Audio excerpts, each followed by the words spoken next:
Un petit mot sur Gran Turismo. Que moi, j'attendais absolument pas. J'attendais absolument pas Gran Turismo.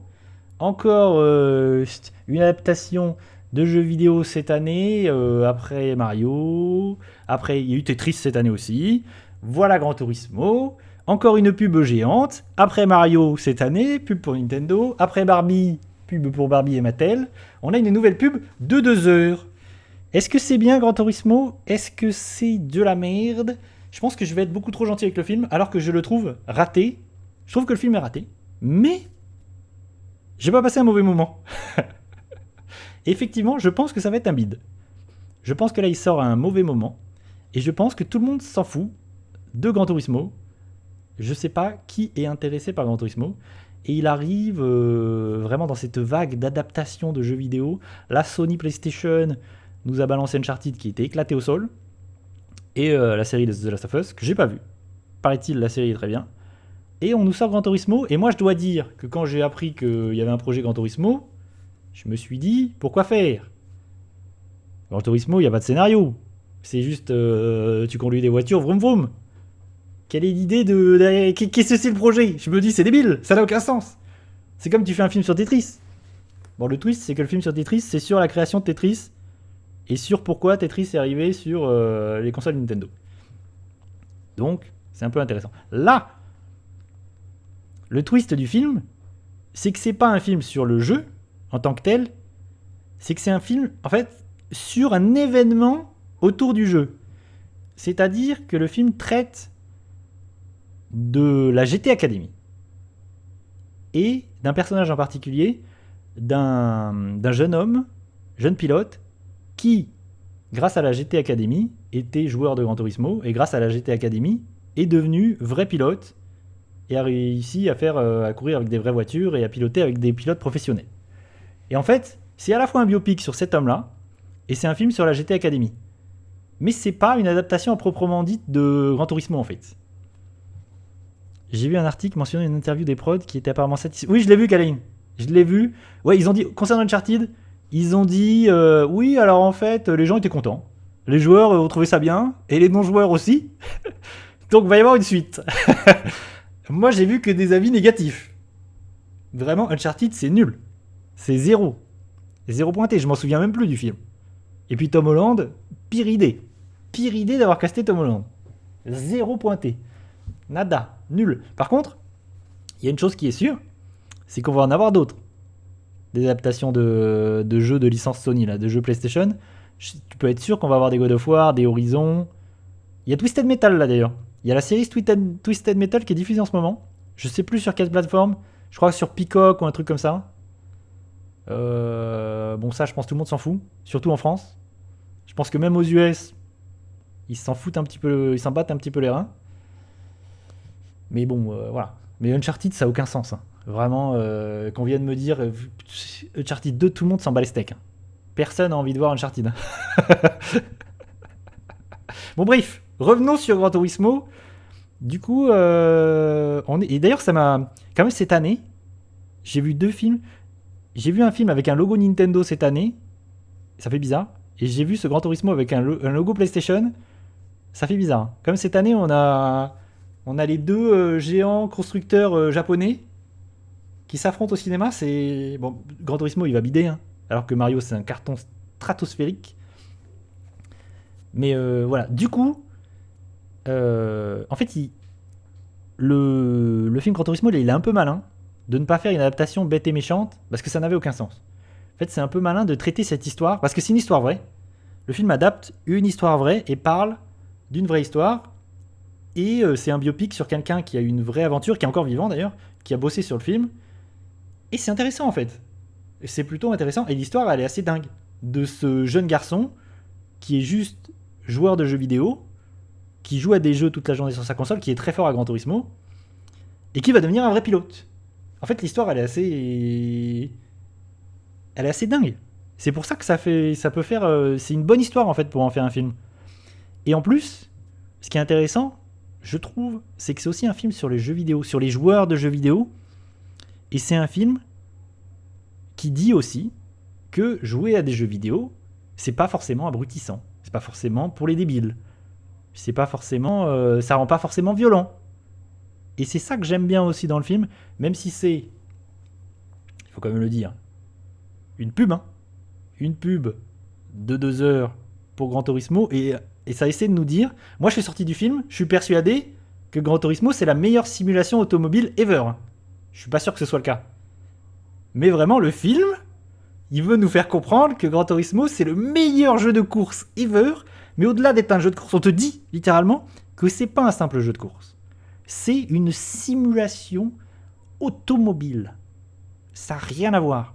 C'est le meilleur simulateur jamais conçu par des petits japonais avec leurs petits doigts sur des petits ordinateurs. Et moi, le film il m'a convaincu. Je suis sûr que je vais jouer à Gran Turismo. Je suis pilote. Après, l'histoire leur a donné raison puisqu'il y a réellement quelqu'un qui n'était pas pilote qui est devenu pilote en jouant à Gran Turismo. Donc en même temps, et je trouve que c'est encore plus une pub que Mario ou Barbie, parce qu'au début du film, il y a littéralement au début du film, il y a 2 minutes où on t'explique qu'est-ce que c'est Gran Turismo.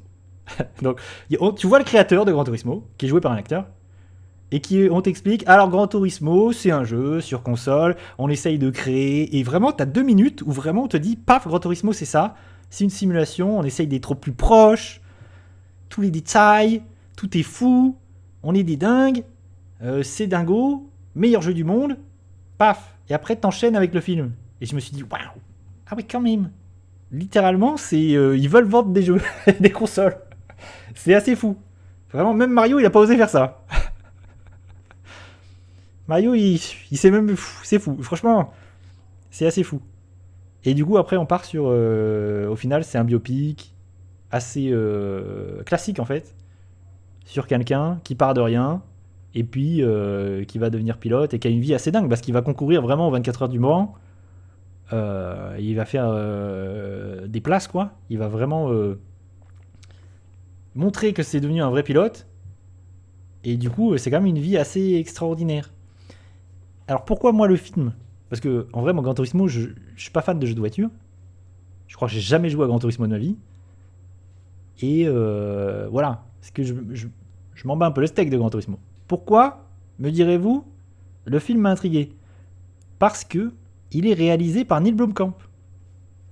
Qui est Neil Blomkamp ? Peu, me direz-vous. Il est chiant à dire. Neil Blomkamp.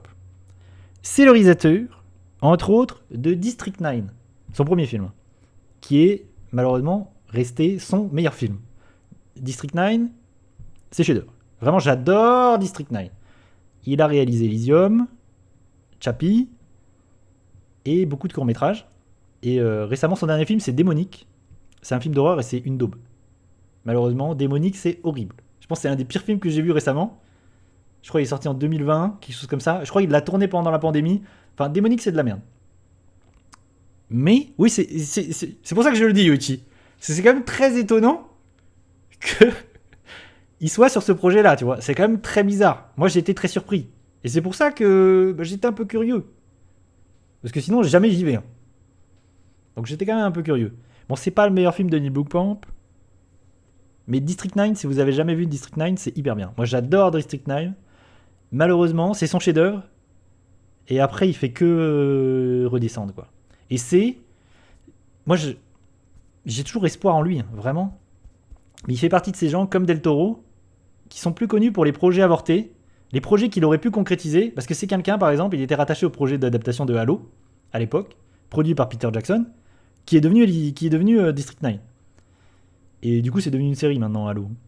Et c'est pareil, il a aussi un projet de Alien 5, adoubé par Sigourney Weaver, projet qui n'a jamais eu lieu.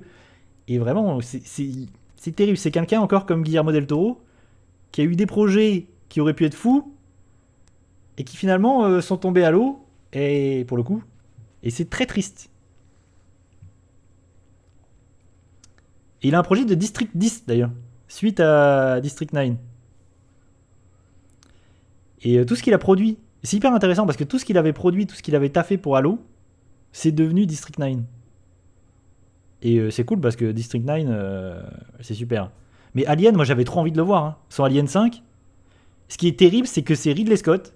Donc il est devenu un sale type. Hein. Ridley Scott, c'est devenu quelqu'un de pas cool. Il va faire Gladiator 2 d'ailleurs. Pour faire Alien Covenant, il a tué le Alien 5 par jalousie en fait. Parce qu'il voulait que ça reste son bébé. Il voulait que Alien c'était son bébé. Il avait pas envie que... Voilà. Il voulait revenir, il avait fait Prometheus. Il voulait que ça reste son petit truc à lui.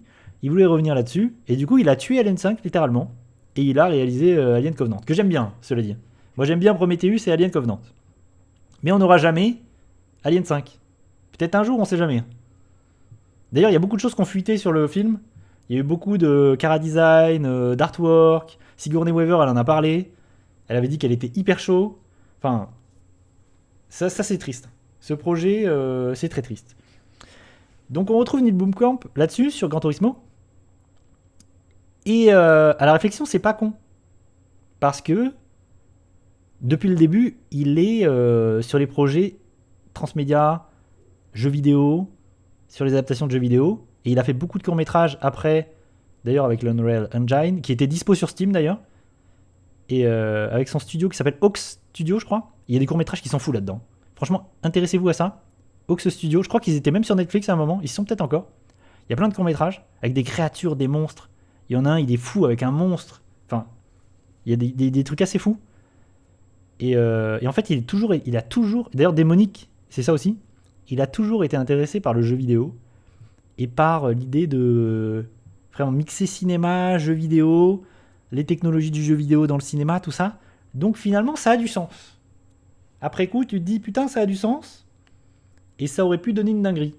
Bon, malheureusement, c'est pas le cas. Je trouve le film sympathique, mais rien de fou. Et en définitive, je trouve même qu'il est raté. J'ai mis 3, parce que j'ai passé un bon moment. Ouais. Je connaissais pas l'histoire. J'ai suivi l'histoire, je me suis dit, putain, c'est fou. Cette histoire est dingue quand même. Ça va assez loin, le mec devient pilote, il va piloter 24 heures du Mans, c'est quand même des dingueries, c'est quand même foufou. Et du coup, j'étais curieux de voir où ça allait, quoi. Je me suis dit, est-ce qu'il vraiment il devient pilote? Est-ce qu'il va se tuer? Qu'est-ce que c'est cette histoire de fou? Mais je trouve le film assez arrêté, surtout en sachant que c'est Blomkamp, et qu'en vrai, ça décolle jamais vraiment au niveau de la mise en scène, quoi. C'est ça qui est triste. C'est que c'est jamais vraiment spectaculaire. Même s'il y a des jolies idées, il y a des plans au drone qui peuvent être un peu cool, vraiment. Mais il n'arrive jamais à mixer jeux vidéo. Il y a des trucs. L'idée souvent c'est de mettre le HUD du jeu dans les courses. C'est un peu bateau, tu vois, de mettre les positions, tout ce genre de choses, de mettre la caméra du jeu, hop, t'as ta caméra derrière la voiture. Enfin, il y a des plans comme ça, il essaye de recréer le jeu en live, mais bon, c'est pas dingue, c'est jamais très spectaculaire. Et il y a des trucs même qui m'ont saoulé, c'est qu'il y a beaucoup de freeze frame. Souvent, pendant les courses, il y a des freeze frames pour te dire telle position, tel tour. Et je trouve que, et en plus, c'est long. Je trouve que ces pauses, elles sont longues. Et ça coupe vraiment le montage, quoi. Ça arrête le film, c'est très bizarre. Ça, c'est un truc que j'ai pas compris. Je me suis dit, mais c'est nul. Pourquoi vous faites ça? Enfin, je trouve que vraiment, il arrive jamais à dramatiser. En fait, il y a pas de... Souvent, les courses, elles sont expédiées, quoi. Les premières courses du film, elles sont expédiées, ça va hyper vite, t'as pas le temps de les suivre. Tu sens que ça m'intéresse pas trop, on passe vite à la suite. Et qu'il n'y a pas de dramaturgie au sein des courses, si ce n'est la toute dernière, qui est la course aux 24 heures du Mans. Ouais, Alien vs Predator 3, pourquoi pas? Pourquoi pas? Ça pourrait être cool. Et vraiment, ça, je trouve, c'est une déception, c'est que jamais il arrive à transcender ce qu'il a entre les mains. Et jamais les courses sont folles. Jamais il y a l'idée. Alors que putain, il y avait moyen d'essayer de faire des choses folles. Et par exemple, c'est moins intéressant que récemment Le Mans 66, Ford versus Ferrari, le film de James Mangold, qui traite aussi de la course du Mans. Et c'est beaucoup moins bien, par exemple. Si vous voulez voir un film de voiture, un film de course, allez voir Rush ou allez voir Le Mans 66. Et du coup, je trouve, hormis la dernière course, où vraiment il s'attarde un peu plus sur cette course-là, je trouve que tout le reste est expédié. C'est un peu dommage, on prend jamais le temps de vraiment nous faire vivre la course, vraiment nous, nous impliquer dans les courses, et ça c'est un peu triste. Et en plus de ça, Mais Michel Vaillant, je l'ai pas vu, c'est quoi, Yoshi? C'est quoi, il faudrait que je check. Michel Vaillant, j'ai jamais vu. Donc, pour le coup, je suis curieux, c'est peut-être bien. Je suis passé à côté de. J'ai esquivé la balle perdue. Je me suis dit que c'était pourri. Finalement, c'est peut-être très bien. Pour le coup. Et qu'est-ce que je disais? Ouais, il y a plein de trucs qui m'ont saoulé dans le film. Par exemple, il y a plein de sous-intrigues. Il y a des trucs, je me dis, à quoi ça sert? Surtout que ça mène nulle part. Il y a une romance.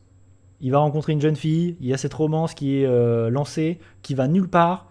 Vraiment, on s'attarde un peu là-dessus. On perd du temps avec ça. Je me dis, pourquoi faire? Ça sert à rien, c'est nul. Ça aurait pu être coupé au montage, ça sert à rien. Vraiment, il y a des trucs comme ça. Il y a plein de persos secondaires. Je comprends pas. Qu'est-ce que vous faites là? Pourquoi vous êtes là? Non. On veut voir des courses de voiture. Pas très intéressant. Le film s'éparpille un petit peu trop à mon goût et c'est un petit peu dommage. C'est un petit peu triste. Finalement, je trouve que le film, et c'est ça qui est triste en fait, c'est que l'OST de Archive, le groupe. Ah ouais. Ah, dans Michel Vaillant. Attends, t'es en train de me dire que dans Michel Vaillant, la musique est composée par Archive. J'en avais. Alors je tombe de ma chaise. Il faut noter ça. Il faut que j'aille voir ce film. Mais tu sais quoi, j'en avais aucune idée. Je savais pas du tout. C'est fou. Alors ça, je suis surpris. Du coup, je disais que en fait, le vrai problème, c'est que le film, en fait, il transcende jamais son statut de pub de 2 heures. Et ça, c'est triste. Là où je trouve que Barbie s'en sort haut la main là-dessus, s'en sort vraiment brillamment. Et Mario, bon, j'ai un affect avec Mario, donc j'ai kiffé Mario, mais ça reste une pub de 2 heures aussi. Hein. Mais Gran Turismo, je pense. Voilà, je suis peut-être trop gentil avec le film parce que vraiment, j'ai pas passé un mauvais moment. Et j'en attendais absolument rien. Et au plus, j'étais content de revoir Orlando Bloom. Il y a Orlando Bloom dans le film, il y a David Harbour. Et j'étais content de le revoir. Voilà. David Harbour, je trouve, c'est le meilleur perso du film. M'a fait kiffer. C'est l'acteur de Stranger Things et le dernier Hellboy en date. Il y a Jim Hunsu. En VF, il y a Donald Renew. Est-ce qu'on est étonné? Encore un film avec Donald Renew en VF, on n'est pas du tout étonné. Mais en vrai, je trouve qu'on passe pas un mauvais moment. Donc c'est déjà hyper positif, même si j'aimerais que. Je pense que Neil Blomkamp, il le fait pour manger. Hein. Il a besoin de sous. Ses derniers films sont des catastrophes. J'aimerais le voir faire des trucs, quoi. J'aimerais. C'est vrai qu'il y a aussi Donald Renew dans Oppenheimer. Putain, t'as raison. Attends, c'est pas lui qui joue Casey Affleck? Je sais plus qui double dans Oppenheimer. Si, c'est Casey Affleck, je crois. Putain, le casting de Oppenheimer, il est dingue. On va en reparler, mais moi, ça m'a halluciné. Bref, Gran Turismo. Ouais, c'est ça. Putain, Donald Renew, il est partout. C'est dingue. Franchement, il n'y a pas un film que je vais voir en VF. Un film sur 2, il y a Donald Renew. Il est aussi dans Gran Turismo. Sachez-le. Soyez prêts, vous allez l'entendre.